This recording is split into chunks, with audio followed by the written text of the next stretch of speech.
Now with this series, I never want to say another episode, another season, because that makes it seem like it's just going to be business as usual. Of course, that is not the case. Heading into this episode, we are very much hopeful that this team will continue to move towards playoff contention, and maybe today is that day. One can only hope. But that said, we have some business to attend to in terms of setting up the team and going over just how we are moving forward.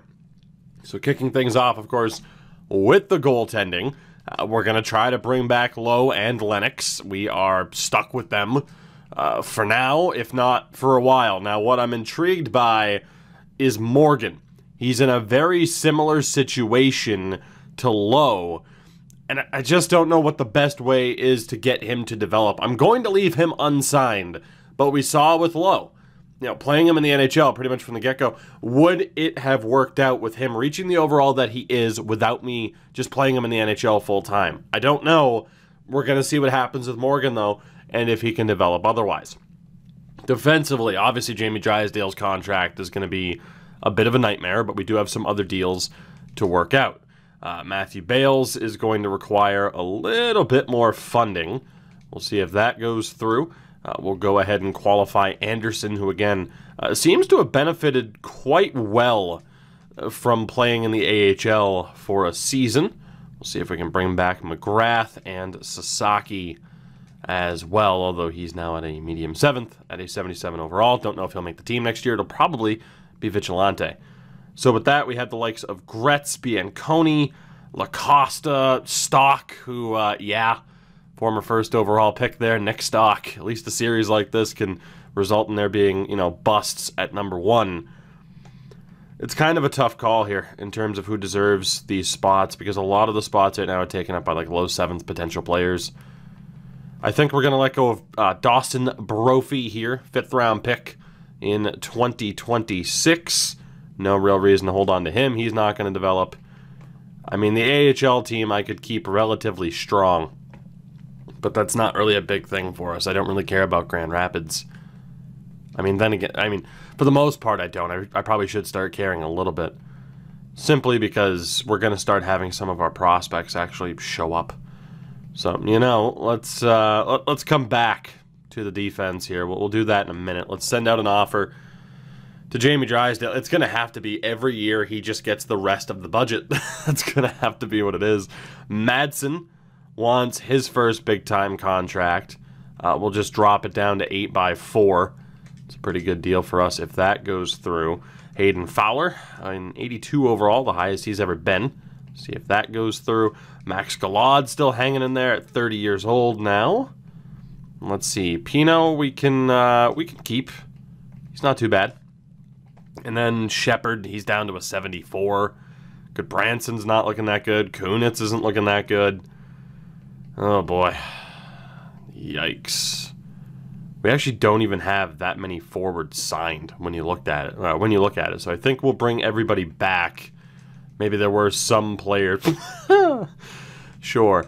Maybe there were some players that I could have kept around to help make the Grand Rapids team half decent, but at the end of the day, it's not a big deal. So we'll see what the initial response is to these offers, as Madsen does sign, Kunitz as well. Let's just spam through this. I did see a couple of rejection notifications already. Let's see what we have. So Tristan Lennox was one of the players to reject. We'll try another two-way deal. If that doesn't go through, we'll offer him the big bucks. Expiring deals. Oh, boy. Right. All right. So Bales is going to continue to be a problem. He's going to get $3 million for the season. That's extortion. And then we'll go ahead and try to re-sign the likes of Gretzky, Bianconi, LaCosta, and we'll see what happens. I mean, obviously we've talked about it. It's well documented at this point. The defensive struggles in terms of getting players to develop, it just hasn't been on our side. And then forwards, we signed everybody. Perfect. So let's see what we have. Bales signs Stock, Gretzky, Bianconi, LaCosta, Lennox, Armstrong. So the only player on an expiring deal now is Jamie Drysdale. And we have a ton of money in which to try and sign him. I am going to try the 8-year deal. He's now 29 years old, which really shows you how far into the series we happen to be. We'll try the 85% trick. Honestly, I'm just going to drop it down to $13 million for the next 8 years. And we'll see if he signs that. Hopefully he does. And he rejects. Okay, so we're going to continue on with re-sign him every year for pretty much the max contract offer. And that'll be the way that we progress. He'll get about $20 million a year on a 1-year deal, so no long-term insurance for him. But at least that way, he is under contract. So I will see you guys at the beginning of the next season. Obviously, I'll jump cut it, get all the staff stuff sorted out, and we'll see what our team looks like here for the 2031-2032 season.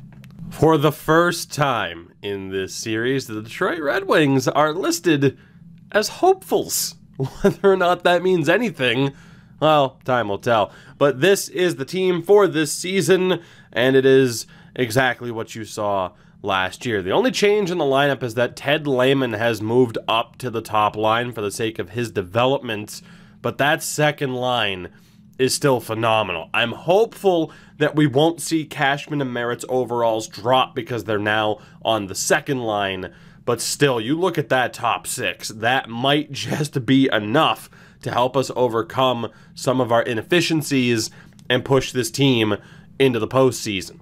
Lehman now still a medium elite at 19 years old. You have Madsen still high elite now at 21, a 91 overall for him, which is just insane, an extremely physical player.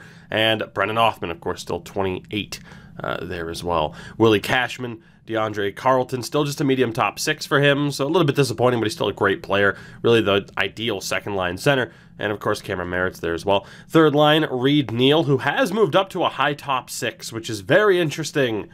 It's weird, though, because he's 25, so I don't know what to make of that. Hayden Fowler and Aiden Recchi still make up the rest of the third line. Fourth line is William McCauley, Max Galad, and Harvey Brennan. Defensively, we have seen a change. I'm going to pair Bales alongside Jamie Drysdale. Second pairing is now Keegan Vigilante next to Eddie McGrath. And the third pairing, Angelo Delmas, is with Jesse Anderson, who returns to this lineup. Goaltending-wise, I'm trying out something different. Howard Lowe's going to be a stand-up goaltender. Tristan Lennox is going to be a butterfly goaltender. It really does kind of appeal to their attributes, which we talked about in the last episode. So, trying some different things here to see if we can get this team over the hump and get this team into playoff contention. Still a long way to go. A lot of things have to go right for us. But I'm still somewhat optimistic is what we're going to go with. Of course, we have to look at the draft class here as well, and we'll do that in just a moment once that is done and dusted. So let's take a look here at whether or not we have anybody to look forward to in the upcoming draft. And my guess with Allison and Marchman is that we might just have a shot and that they are OHL players. So here we go. First up, from the Sioux, Cam Allison. The Sioux Greyhounds, of course, now eligible for us to choose from. So interesting. Very interesting. Of course, we added the Greyhounds and the Sarnia Sting. Cam Allison might just be available to us. So he has 13 points in 5 games. Next up in the Barrie Colts is Marchment, not available. Not available either. Guelph, Peterborough, Mississauga, London, Mississauga, Saginaw. Jesus. So no defensive help is coming. That is very clear and very evident. No defensive help is on the way. And had we not added the Sioux, Wesley Reimer would be the top player available to us in this draft. Just to show you how dire of a situation this is. We finally get our first player from Windsor, as well as from Flint. First Erie Otter is Kyle Peterson. This draft is not going to be helpful. And the fact is, we can't really tank to get that top 2 player. So if we miss out on the playoffs, we have to hope for a little bit of lottery luck. But I can't afford to tank with this team, especially now, and hope to get that top pick. That's just not something that's going to happen.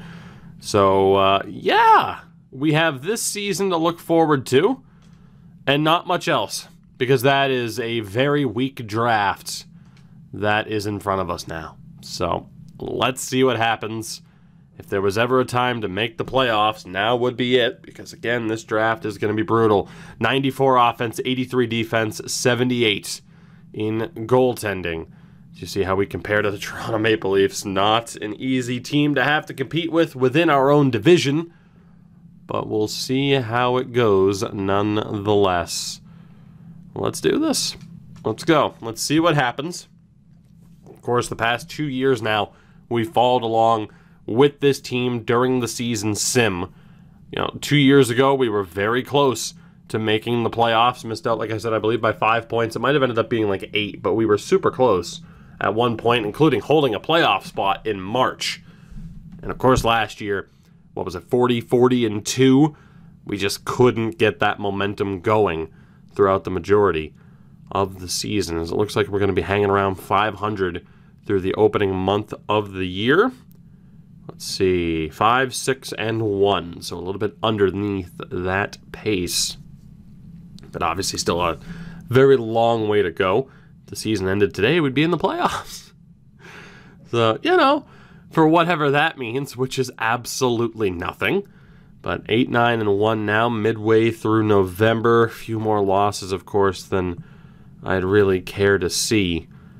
10, 10, and 1 now on the year. We pick up a pity point against Toronto. We're hanging in there, though. I mean, Buffalo and Montreal are a little bit behind the pace right now, but it is a very close division, with the exception of Toronto. I think they were just 16, 7, and 1 right now for the Leafs. But 14, 10, and 2 heading into December, make that 15, 10, and 2 after beating Toronto. We've won at least 3 games in a row. Things are looking up all of a sudden. And then we lose to Montreal. We do beat Winnipeg. I figured we'd lose like 5 games in a row. We are atop the division right now. 32 games in. The Panthers have games at hand. A lot of teams have games at hand. But we are currently atop the Atlantic Division as we approach the midway point of December. I cannot believe this. It is, granted, not the latest into the season that we've been in a playoff spot, but I think that's the first time we have ever shown up as being in first in the division in this series. So in the immediate aftermath of that, we've lost quite a few games in a row to end the month. But 23, 15, and 2, by far our best record heading into January. So maybe, just maybe, things are looking up. We have won 5 games in a row before losing to Ottawa. Of course, 7-6 overtime win against Washington. Will we hit 30 wins before 20 combined losses? The answer is no, thanks to the Florida Panthers. 28, 17, and 3 make that 29 wins now after beating Calgary. As we go to the totally not all-star break, we have 2 games left in this month against New Jersey and Washington. We lose to the Devils, and I believe we lost to the Caps as well. But we won. We won, because now we're up to 31 wins, make it 32.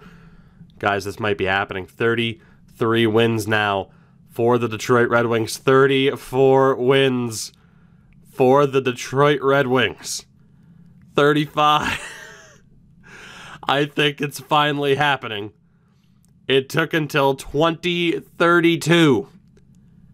But we have finally put together a team. Look at this winning streak. Oh my God, we've hit 40 wins. It took until 2032. But we have finally put together a team that is likely to make the playoffs. Insanity. And the thing is, none of the players that we added from the Sioux or Sarnia are on this roster at this point. So it's all players made up from the 4 teams. 43, 19, and 4. We have an incredibly busy March. But right now, just 3 points back of the Panthers, who have a game at hand. 10 points up on Toronto, although they have a game at hand. And you see the 2 wildcard spots belong to Atlantic Division teams. So we are 17 points clear. We are making the playoffs unless this team collapses. Collapses? Yeah, collapses. Unless this team just suffers a destructive collapse throughout March. Lehman, perhaps not as good as I was hoping. 55 and 66 isn't too bad, but he's not quite there yet. Madsen looking pretty good. Hoffman on 36 goals. The main thing I wanted to look at here was goaltending. 904 for Howard Lowe and 907 for Tristan Lennox. We're finally getting decent goaltending. That's all it took. Let's play Nashville. We've won 8 out of our last 10. And we beat the Preds. Good stuff. Colorado's next. They're a struggling team right now. And we lose 2-1. Go figure. Tampa. Big game here in the division. We win 4-1. Huge game against the Florida Panthers because they have 2 games at hand and are only a point back. They're our biggest competition atop the division. We beat them 3-1. 46 wins for the Detroit Red Wings. Tampa is next yet again. We lose that one 2-0. A couple of games here against some New York-based teams. We are 1 point clear with 11 games to go. Florida with a game at hand yet again. We beat the Islanders. And for the first time in this series, the Detroit Red Wings are going to the playoffs. Oh my God. There were times where I'm like, this isn't going to happen, is it? Seeing how bad the draft was, where's the help going to come from? There were times where I thought there was no way we're going to make the playoffs. Yet here we are. Approaching 50 wins on the year. We are 3 points clear, but 2 games played more than Florida. So still the division title is very much up for grabs. If you're the Panthers, we're not exactly making the most of our chances here to keep up that distance. But we are going to the postseason for the very first time in this series. Florida has jumped us. They still have a game at hand. We play the Islanders and pick up win number 50 on the season. Buffalo and Boston in a gigantic game against Florida here. Heading into April, we crush the Sabres and take a 2-point lead on the Panthers. Game here against Boston. That's win number 52. The Panthers still 2 points back. If we beat the Florida Panthers here in our penultimate game of the season, we clinch the division title here in 2032. Let's see what happens. Each team with 52 wins on the year. If we beat Florida, we clinch our division. We clinch the division title. First period. Woo! Okay, Johnson scores for them. Drysdale ties it. Hoffman scores. Denisenko ties it. Second period. My goodness, the offense. McCauley and Carlton on the power play. Maverick Bork with a shorthanded goal. We're up 4-3 heading into the third. Power play goes to waste, but Neal is able to double up the lead. It's 5-3. Recchi scores on the power play. It's 6-3. This Detroit offense right now, 7-3. Jamie Drysdale does it again. Will he be on pace for consecutive Norris trophies? We'll find out soon. Brennan makes it 8.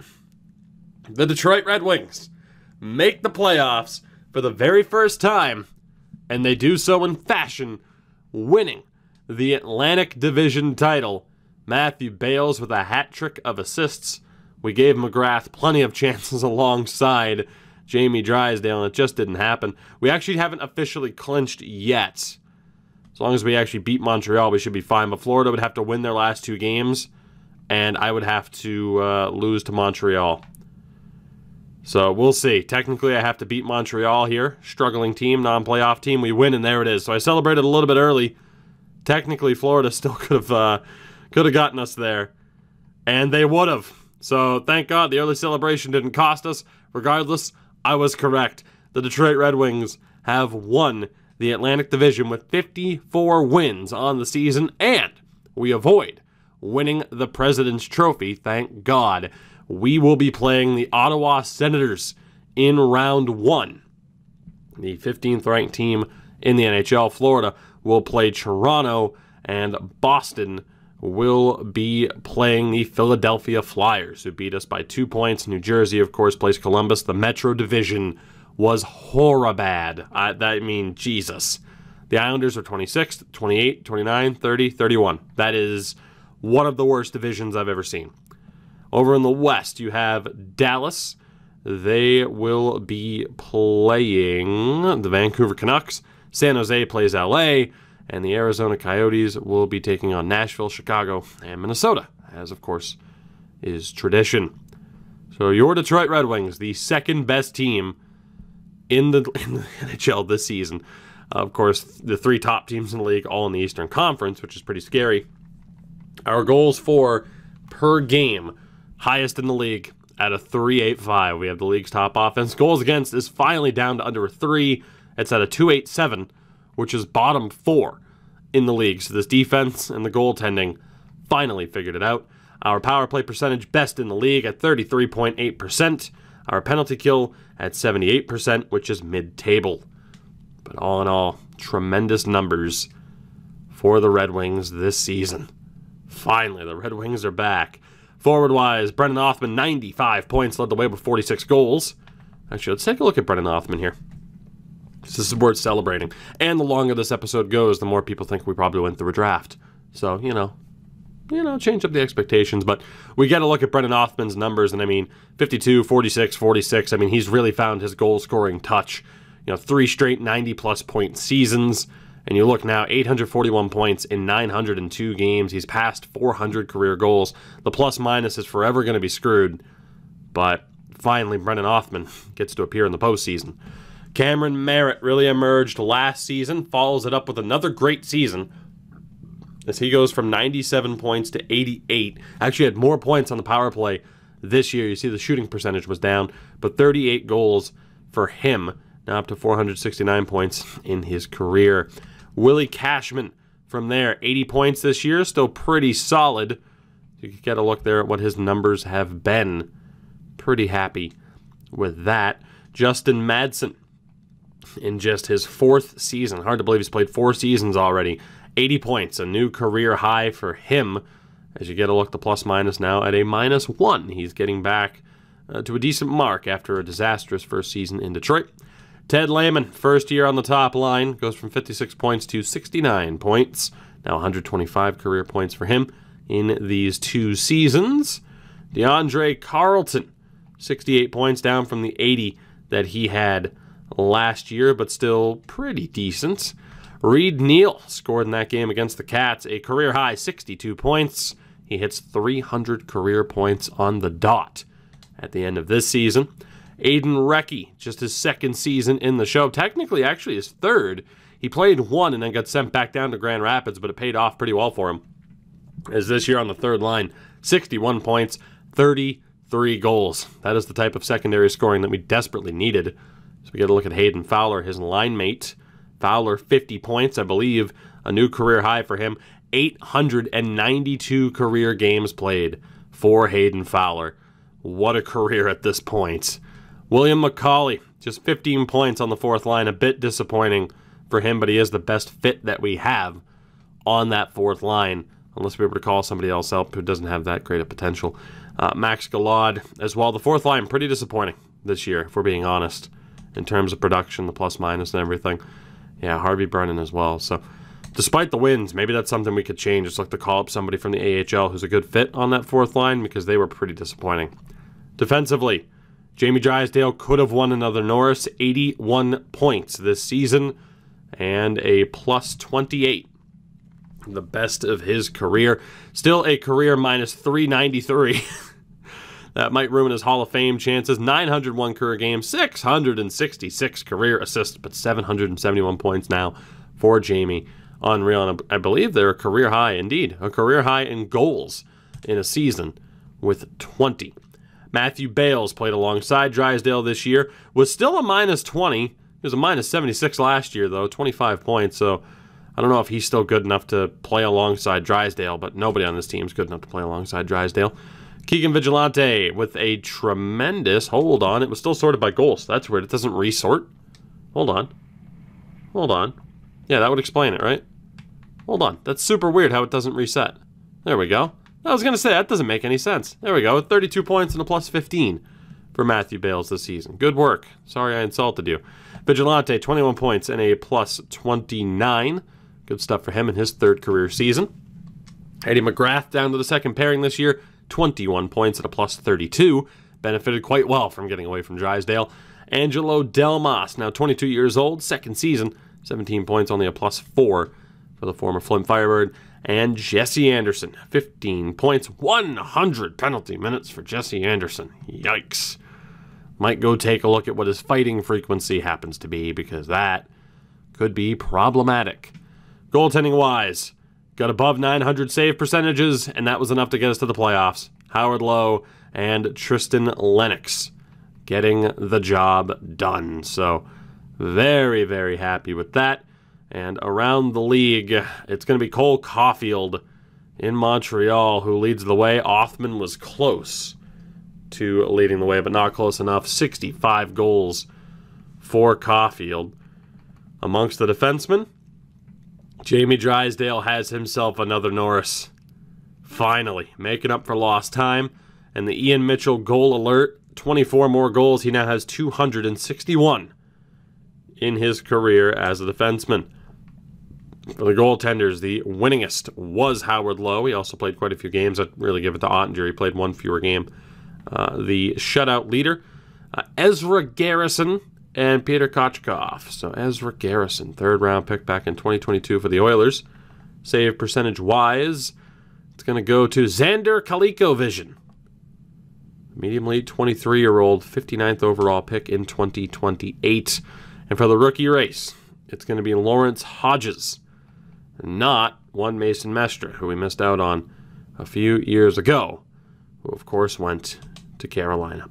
So with that, we know the deal. We know the situation. For the first time, the Detroit Red Wings have made the playoffs. We will be taking on the Ottawa Senators in round 1.